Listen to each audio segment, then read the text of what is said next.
बिस्मिल्लाहिर्रहमानिर्रहीम। अस्सलाम वालेकुम। मैं गोलगप्पे और चाट पर इस्तेमाल होने वाली 2 किस्म की चटनियाँ बना रही हूँ।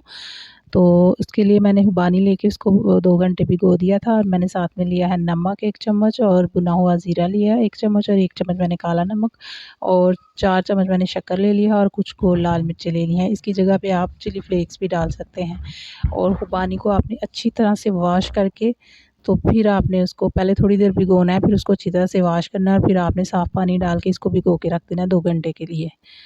और अब मैंने इसको पकने के लिए रख दिया है। सारी चीज़ें इसके अंदर मैंने ऐड कर दी हैं।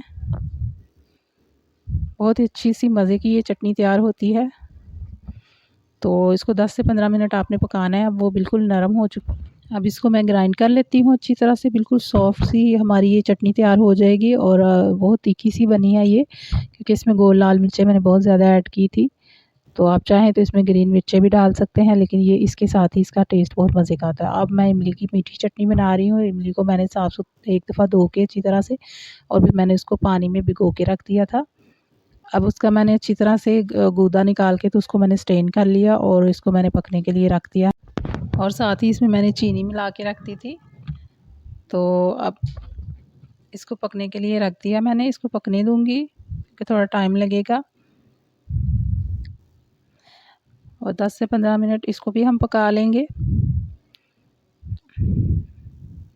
ये मैंने 1 छोटा चम्मच इसमें सूंठ का डाल दिया। इससे एक तो इमली की चटनी में ये डालें तो इससे इसका फ्लेवर भी बहुत मज़े का बनता है और साथ में इससे गला भी ख़राब नहीं होता। और मैंने थोड़ा सा रेड कलर लेके तो उसको पानी में डिज़ोल्व करके तो इसमें मिक्स कर दिया ताकि इसका प्यारा सा रेड सा कलर हो जाए।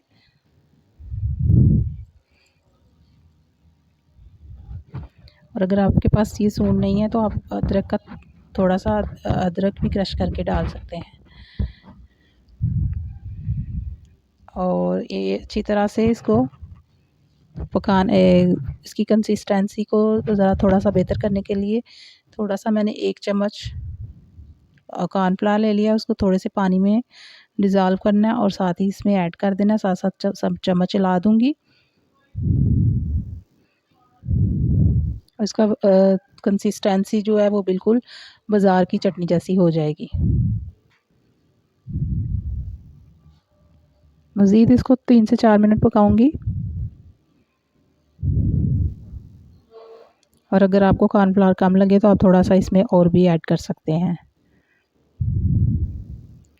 और इससे पहले मैंने आपको 2-3 बार एक किश्ते और उसकी इमली की चटनी बनानी बताई हुई है। काफ़ी सारे कबाबों के साथ वो चटनी या शामी कबाब के साथ वो बाज़ार में मिलती है। तो ये चाट के लिए थोड़ी सी डिफरेंट चटनियाँ बनती हैं, चाट और गोलगप्पे। और अब देखिए अब ये ठंडी हो जाएगी तो इसका कलर भी बहुत प्यारा सा हो जाएगा। और आप देखिए इसकी कंसिस्टेंसी इतनी होनी चाहिए, क्योंकि जब गोलगप्पों के ऊपर चटनियाँ पड़ती हैं तो वो थोड़ी सी थिकी होनी चाहिए। और जो मैंने हुबानी की बनाई है वो तो वैसे ही थिक हो जाती है। तो ये आपके ऊपर है कि आपने उसको भी थोड़ा पतला करना है, तो लेकिन वो ऐसे ही अच्छी लगती है। हज़रत अली रज़ी अल्लाह तआला अन्हु फरमाते हैं, जब इंसान की अक्ल मुकम्मल हो जाती है तो इसकी गुफ्तगू मुख्तसर हो जाती है। सुबहान अल्लाह। अल्लाह ताला आप सब पर और हम सब पर अपनी रहमत फरमाए और हमारे घरों में हमेशा हलाल रिज़्क अता करे। दूसरों के लिए आसानियाँ पैदा कीजिए ताकि अल्लाह ताला आपके लिए आसानियाँ पैदा करे।